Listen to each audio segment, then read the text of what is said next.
Ako si čo najlepšie a najchutnejšie zarobiť jačmeň a chlorelu. Môžete si zobrať shaker, prípadne ak máte ponorný mixer, vždy najskôr voda až potom jačmeň. Ja používam takýto speňovač mlieka, prípadne niekto to používa na kávu. Najskôr teda voda, najlepšie čistá pramenistá. Môžete si dať 2 deci na lyžičku, malú čajovú lyžičku jačmeňa, ale kľudne inak podľa chuti.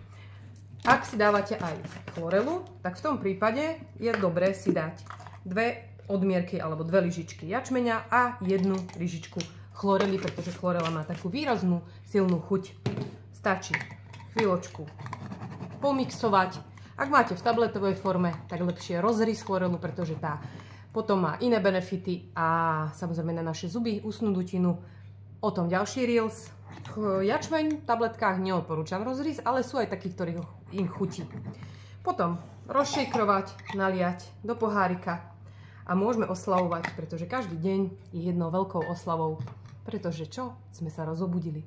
Na zdravie!